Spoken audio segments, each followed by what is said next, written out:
Hello and welcome to the Raptors Weekly Podcast. I'm your host, Samson Folk, and today a very special guest, somebody who has the inside track, not one that she might invite us into, but one that we might be able to glean some things from. Savanna Hamilton, host, producer, MLSE, Raptors 905. A lot of important stuff, a lot of good work. Savanna, how are you doing today? I'm good. That's quite the introduction. Thanks for having me. I pride myself on my ability to introduce things. Now, the rest of it, I'm not sure how good it'll be, and we'll do our best. But typically, I think the high water mark is within the first 25, 30 seconds. But we'll get into it. So watching your auntie play when you're young, having that little Tykes hoop, all that stuff that brought you into basketball, Division I opportunities, eventually going with Ryerson in the sports media program, and now host, Raptors 905. How big has basketball been in your life? Man, you did your research. I like this. Good start so far. Basketball has been a huge factor in my life. It's probably been the most defining factor. And I say that not even just for being a player myself and playing the game, but the community built around it. Basketball's it's a family tradition in my house. Last night, even after the Final Four, we were watching the Sacramento game. So it's been a very prominent aspect of who I am, to be honest. And it's interesting to separate, me as an individual from the sport itself, but also be so close and attached to it that I get to cover it on a daily basis as well. So I'm very fortunate to have basketball such a prominent part of my life. Is there anything you've learned from basketball? And I'm sure there is, because as you say, it's kind of intrinsically tied to you. But what do you think you've taken from the sport that you played at a high level and now you work in the industry on the other side of it? If I was being completely honest, stubbornness. One of my favorite things to do, at least in university, was just box out, rebound. I was a bit more of a gritty player in university as compared to my high school style of play. And I feel like that mentality I kind of just brought into the industry. And, I've talked about it before, but I am one of the few Black women in this industry covering, sports in general, not just basketball.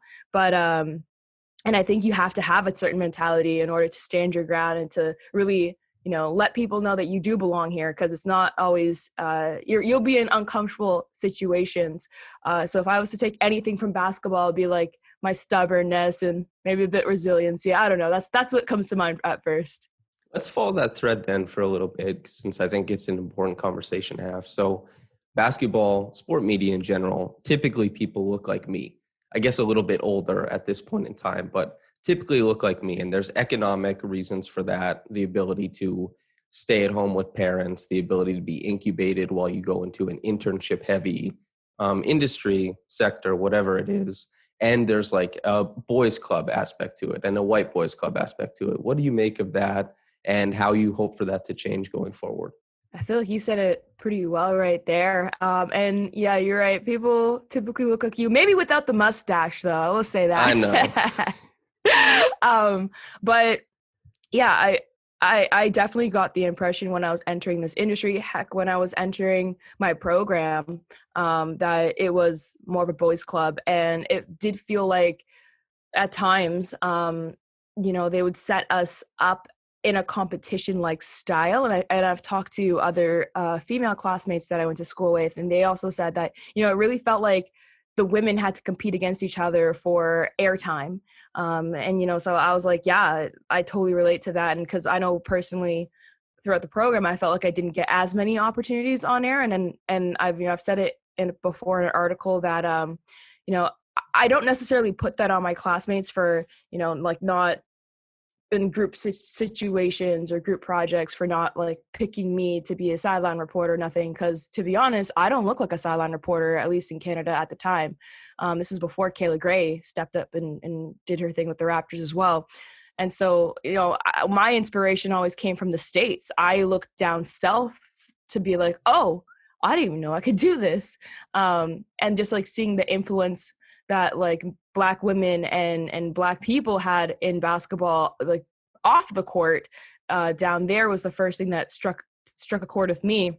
Sage Steele in particular, and it's interesting as well because you know, like when oftentimes when we do see Black women on camera, they often wear their hair straight, and you don't necessarily see it curly. And that's just one more aspect to being a bit more white passing, to be more palatable for audiences. And so that's another reason actually why 9 times out of 10, you'll probably see my hair curly on air.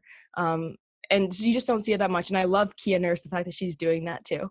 I don't know if that's intentional or not, but it's just one more thing to make it, you know, more acceptable for us to be whole and completely ourselves and have our say and seat at the table. And so, yeah, it's hard to break barriers. My dad pointed it out actually the other day. He's like, you realize that, you know, being one of the very few Black women in your industry, that's really hard to do. And I didn't consciously take it in. I was always like so focused on like, what's next? Even to this day, I'm so focused on what's next. I have coworkers to remind myself to like slow down, Sav, smell the roses, look behind you. And I'm just like, oh crap. Yeah. Wow. And, you know, now I'm in a position where I'm getting messages more so from students and girls that look like myself, or girls who are women of color. And they're like asking me like, oh, how'd you do it? Or, you know, how'd you break that barrier? And so sometimes when I'm really hard on myself, if I feel like I have a bad show or a bad, you know, segment or did something wrong, sometimes I just have to remind myself that, listen, honestly, just me existing in this space right now is enough. Just the fact that I managed to climb myself to this table and just to get to where I am today, that is enough. Because like at least other women can see that a Black woman in Canada exists and they have a say and they can contribute to the conversation and they can hang in with the boys. So yeah, I don't know. I'm happy. It took me a long time, but I'm proud of myself. I would say now. I think the space is better for your presence as well. So you should be proud of yourself. And I think a lot of people are cheering on your career as well. And the hair is fire. Just keep doing your thing with the hair. And Thank you. And I suppose the stubbornness probably helped on the climb up there, but stubbornness seems like a good way to go into this season with the Raptors. It's been trying.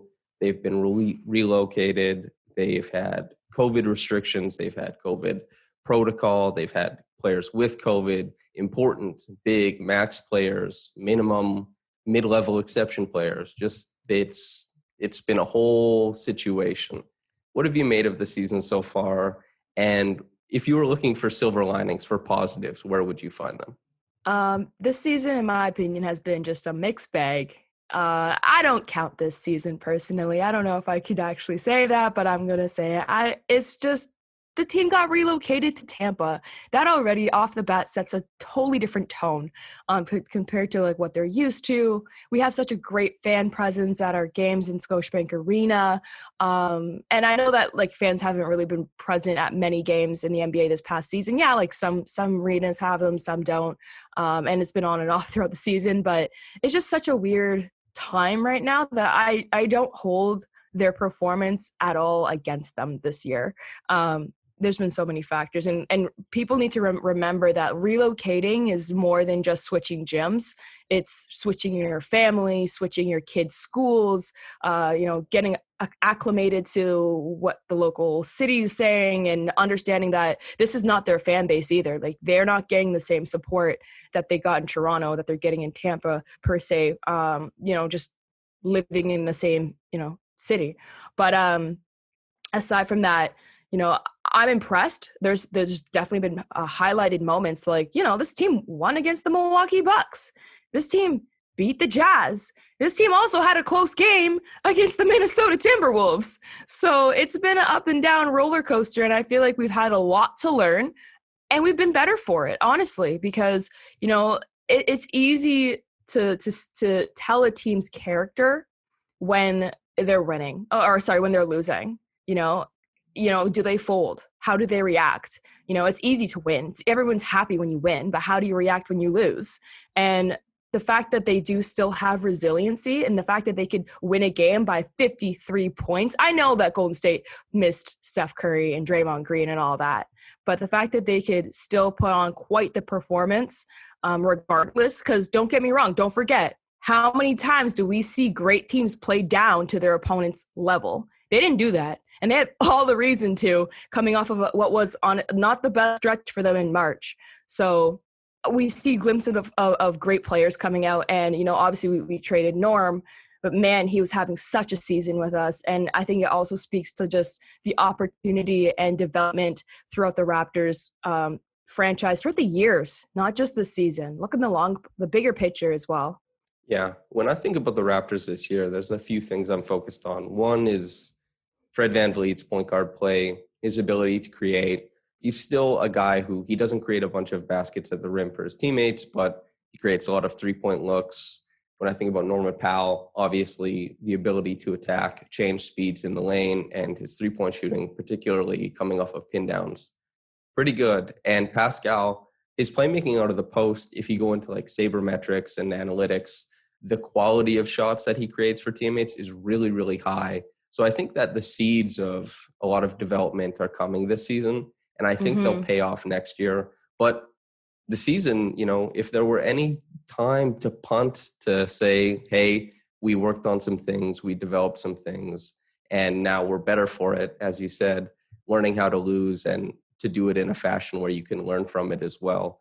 It's an important year. Did you hear about I guess something happened in Tampa Bay? They had a huge sewage thing happen. They declared a state of emergency. Did you hear about that? I think I heard about that, but I wasn't sure. I didn't get a chance to dive all into that. How apropos. That is something else. Okay. Yeah, that would we'll move on. Yeah, that would not quite. Well, I mean, we've had our fair share of sewage, not a state of emergency. Okay, so I guess we talked about Norm a little bit, but let's talk about the other side. Norm obviously traded for Gary Trent Jr., Rodney Hood. Gary Trent Jr. considered a piece of the core going forward per Masai, per, the brass up top. Rodney Hood, a guy who has a non-guaranteed deal going into next year, looking to get that guaranteed. He provides more scoring punch than a lot of the guys on the bench, especially when it comes to on-ball craft. What have you thought about them so far? I mean, Gary Trent is 6 threes and 12 threes in the past 2 games. It's been pretty good. Absolutely. I think Gary has surpassed a lot of expectations. He's averaging, I believe he came into the season, he's averaging 16 points a game. I know it's been kind of slow start and then he had 30. So maybe the small sample size isn't enough yet, but that's nothing to bat your eye at. And it also tells us that if he could drop 30 at this point, his ceiling is so high. In fact, I'm looking forward. People compared him when he first came, when the trade first happened, to a Norm-esque player, a younger player. I was hesitant to believe that. I'm I'll believe it when I see it. But I mean, he's proven himself. He's doing well. He's he's getting into the lane. He's driving. He has a shot too. He's not he's a great pickup. I think he's actually, I would call him a bit of a sleeper pick. But he's shooting the ball at a great percentage. Was he 12 for 20 or something like that in the last game? But yeah, and like I said, the best part about him is the fact that he's young. He's 22. I would like to see more of a sample of him on defense. I haven't been disappointed. I just haven't been also amazed. But that's also chemistry. Defense is so much of team chemistry. Every man on a string and when you rotate to the ball and everything. So very curious to see how he's going to grow and develop in our system, but definitely see him a part of the core. And so far I'm impressed. Definitely. It's interesting with the Raptors, they're usually drafting guys who are a little bit older, 3rd, 4th year players. Malachi Flynn, Jalen Harris, both in their 4th year of college, obviously with Jalen transferring as well. But you look at that team, and Gary Trent Jr., who is kind of established in the league, he had that big bubble performance, and he kind of came up as this guy's a defender, this guy's a shooter. And then you look at the roster, and he's actually the youngest guy on the team. It's kind of crazy the way it shakes out. And as you were alluding to, the shooting, not just over the past 2 games where he's 12 of 20, a heat pump, but he's at almost 650 attempts over his career. The conventional wisdom is that 3-point percent stabilizes around 750. He's at 650 and 40%. He's a shooter. Not only that, he has an escape dribble. If a closeout is coming to get to a 3-point shot, he can put the ball on the floor, get downhill. He has a mid-range. I like his speed. He has a mid-range jumper he's kind of comfortable with. The floater, the percentages aren't good, but it's a work in progress. Again, just 22. What do you make of Rodney Hood, though? Because, he's obviously dealing with an injury right now, but he had some impressive little bursts off the bench in the first couple games. Yeah. Real quick to add on to your Gary point is that, yeah, he has these tremendous bursts of speed that I really like when I see that. It's like, wow, he's going really fast and in control. So that's another thing that stands out to me with Gary. But going on to Rodney Hood, he can handle the ball himself. He's a bigger, he's a small forward, right? He could post up. He's shooting. His career percentage is at 42%, and he hasn't. Once again, we also haven't had the biggest sample size of him himself, and he's had a game where he scored a few points here. There's another game where he didn't score. So once again, I kind of more attribute that to he's still getting used to the system. He is giving us a benefit off the bench. Absolutely. He's not only just, his play style, but also the fact that he's a vet. He's been in the league for a while now. And that pays off in the locker room. You need a guy that could call out younger guys, or even guys his own age or just a slightly younger, bring that leadership aspect. And it's not just falling on guys like, Fred or Kyle anymore. But so I'm thinking that he, even though we don't know what the future holds for him in terms of the Raptors' longevity, but as of right now, as of here, I feel like the guys are going to respect his voice and his presence. On the court, though, once again, I just need to see a bigger sample size of him, but I am so far impressed with the fact that he has pretty decent handles and can post up and can shoot the ball, a pretty wide variety type of player. I thought of a question, and I might as well ask it since we're here. In an interview, you were talking about how you need to go to the United States to play basketball to be legitimized when you were considering that, when you were being recruited. And you also talked about how you decided to play in Canada, obviously, but you were talking about how you had to look to America for your role models in media and how to kind of push yourself further in that regard. What do you make of basketball in Canada, where it's going right now? Nick Nurse, obviously the head coach of the national team, but Shai Gilgeous-Alexander, Luguentz Stort, Chris Boucher, guys of that ilk coming up. Nimhart in the game last night, he had that step back three against UCLA. What do you make of Canada basketball where it is right now? Yeah, great question. And Kia Nurse, I should say, by the way. Absolutely. I played against Kia Nurse many times, actually. And when I did say that, it was more coming from the women's basketball perspective, and the fact that a lot of times, a lot of the best women's basketball players went down to the States at the time. Now I feel like Canada's doing a better job at retaining its talent up north. And I know that prep schools for women have opened up. They actually opened up, ironically, in my first or second year of university. And I know of one actually happening in Orangeville coming up as well. And so, from a women's basketball perspective, it has grown tremendously. Once upon a time, there was a day where we never thought that prep schools in Canada could exist for women, and now it is. Players like Kia Nurse, players like Bridget Carleton, players like Tamara Tatum and Natalie Achonwa, they've been paving the way to put Canada on the map for women. On the men's side, so much talent, man. It's just it's a straight pipeline at this point. And Jamal Murray, he stayed in Canada. He developed here. And he's the highest paid Canadian athlete, period. Not NBA player, not just basketball player, athlete. And so he's proving the narrative wrong that you can't develop in Canada. No, you can. We have coaches, we have resources, and we have facilities. I've seen NBA players come up here in their off season and train as well. So the men's basketball side has developed a lot, and we think about the Carter effect out of that.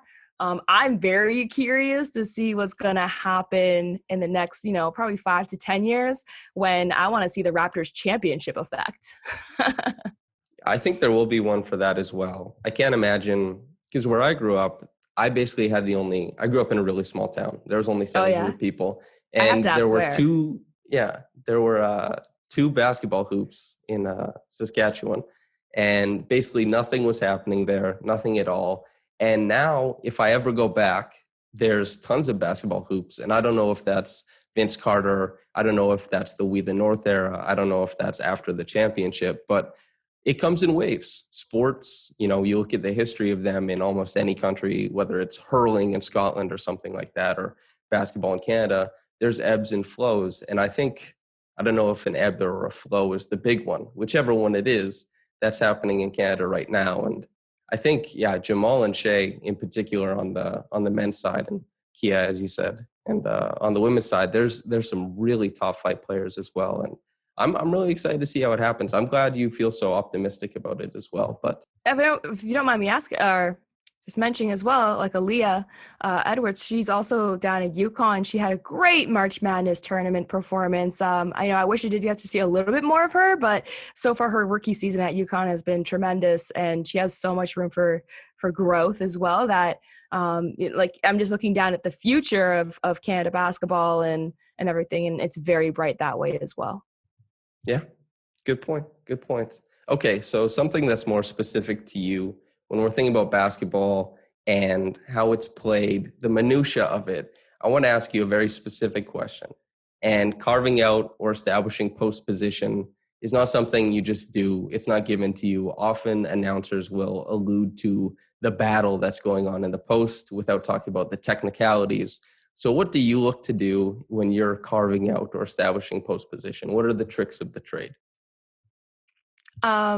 And sorry, just for a little bit of clarity, you mean myself, my game, or do you mean your game? My game. Oh man. Okay. Well, if you want me to get like all like the X's and O's of it, yeah. So there's a move that my dad actually taught me. He called it the American roll. I actually haven't heard another name for it, but essentially it's where you split your defender in half by putting one of your feet right down the middle between their feet, and you spin into them basically. So now you're open on whichever side you chose, because you could do this on both sides of them. You could do this either on the back side or in front of them as well. So now you're kind of teeing them up. So they're so now you're open on one side. And if they do try to overplay you, you literally can just roll back. It's called pull this chair from under them. If they're like leaning over top of you or playing too hard on you, just roll to the opposite side and usually you're wide open. So that is one of my favorite post moves that I used to go to get open. There's another post move that like my coach taught me. It's more of a think of like a lunge position. And essentially you kind of just hop into it. It's more of like I'm trying to figure out how to describe this. Essentially, yeah. So essentially, like you can do the American roll, but then when you try to go back, you just go into almost to like a lunge position. So you can actually just like, once again, pull the chair from under them and then like just switch your legs. So it's actually a bit more stable. Instead of like a two stop, you're now like have like 1 foot in front, 1 foot the other, especially if you're leaning towards the basket. And then as for scoring in particular, one of my favorite moves was always an up and under. It gets them every time, I swear. So that's my post. That's my post moves. But I was more of a face-up player. I hated the hook shot. Maybe because I just never got really that good at it. But yeah, face-up shot, if I can shoot it over top of them. If not, just try to roll into them and get open on the other side. Normal pivot or reverse pivot? I think I like the reverse pivot. Yeah, that's a good question. I love the reverse pivot. It's like poetry to me, kind of. It's like the battle is about to begin, and it's like the slow meeting of the minds. It's like you turn and you face, and it's always it precludes so much, like Jimmy Butler's like stutter rip that he uses so often, and it's just, I love the reverse pivot because it's like a moment of rest in basketball before somebody's about to try and break something off. And face up. Do you have any face up moves for us then? I'm very excited to learn. Yeah. I love hesitations, like without even putting the ball on the ground. Like you could just, it's almost like a little like head and shoulder fake. And so like just like a little subtle thing, like players think you're going one direction, and like that is enough to either just literally pull it back and shoot, or just go the other way and cut them off down the lane. I think my dad named all my moves. He called that one like the bad fake because it's almost like you're faking them, but you're not really going. And then sometimes you could fake them one more time and then actually go, because that really throws them off if they're a really good defender. But usually just like one fake gets them like a jab step, like a half jab step even.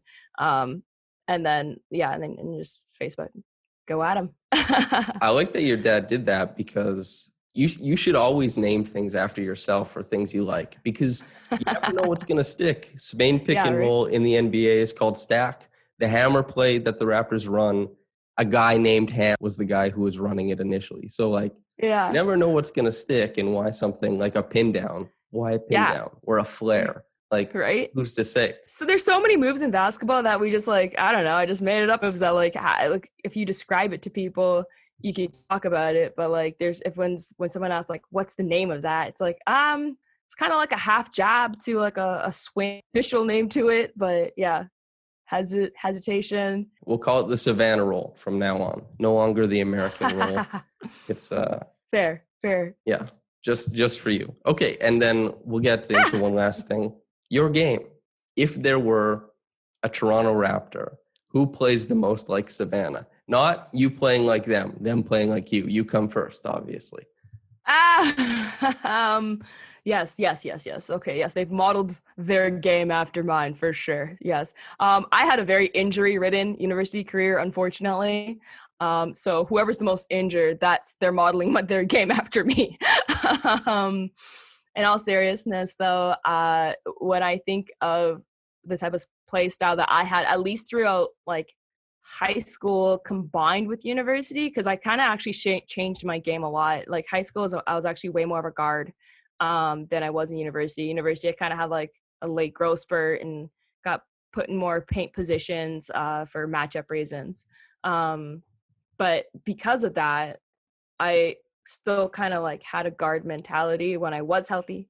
And so I actually kind of think on the Raptors, at least, like when I see OG Anunoby's game, I'm like, yeah, like I totally get that game. Yeah, like he can go inside and out. He's a bit of a bigger player. I was definitely like, if I was to be on the outside, I was a bigger guard for sure. But if I was to be inside, maybe I'm like a little undersized, but I was really strong. So like I look at my old photos of myself, I'm like, geez, that's a lot of muscle, which is great. I love it. But yeah, it's so I would say OG resonates with me, but like I said, I can't compare myself to like an NBA player. That's just like you're setting yourself up. It wasn't that good. I was a poor man's OG. OG's a good one. I watched your mixtape in preparation for this. There was a lot of blocks in there, and so yeah, OG seems apt. Random bursts of strength that the opponents aren't ready for. That also seems apt. Swing through block, verticality block, all that stuff. Okay. So before we get out of here, there's a couple questions I have. November 5th, 2014. Does that mean anything to you? Oh, that would have been in Ryerson at the time. No, I don't know that exact date, but I feel like I know the career area. High. Okay. Your career high. Yeah. Do you remember any of the baskets you scored in that game? No. No, not really, to be honest. That makes sense. Okay, so here's what I'm wondering. While you were trying to get into the sports industry, you were the social media manager for Tangerine. What would surprise me about being a social media manager for a bank? Because I have no idea what that entails. Oh, man. It is maybe this may or may not surprise you, but it is absolutely a 24/7 job.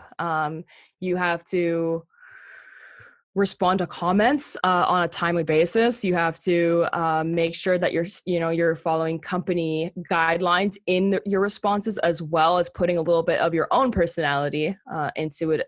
And also you're going to events, you're going to stay late nights and like mornings. You have to sometimes, like if you go to an event at night, they expect you to get up the next morning and back in the office for 9 a.m. So definitely it was a lot of work. It was a lot of work. I will say that. Great experience though. It's gave me a new perspective on how the corporate world works in that sense. But being a social media manager, I feel like for almost anything, it is completely always on 24/7. Yeah, that makes sense. It's a grind, definitely. Yeah. And now you're here. Raptors 905, Raptors. Absolutely. MLSE host. Do you have anything you'd like to plug or steer people towards before we get out of here? Oh, yeah. Watch my show, yo. Raptors Today. You Catch it on YouTube, Facebook, and on NBA TV Canada at 11 p.m., usually on Raptors non-game days. So check it out. If I was to give a shout out to anybody, though, I always shout out my mentors like Dwayne Watson and Tony Francis, because they truly helped me a lot in this industry and navigate this field. So, I like to leave it on that note. Perfect. Listener, I cannot co-sign that enough. I've seen quite a few episodes. Savanna does a fantastic job, not only with herself, but she's invited quite a few people that I think are great on the show as well. Does a great job always talking about all the pertinent stuff. You can learn a lot and enjoy yourself at the same time. But Savanna, I'd like to thank you very much for coming on. I enjoyed this immensely. Thank you. I really had a fun time talking to you today. And we got a new name for a move, so I'm excited. I'm going to call it the Savanna Roll from now on. That's right. Okay, listener, thanks for tuning in. But whether you got into this in the morning or at night, have a blessed day and goodbye. And goodbye. And goodbye. And goodbye.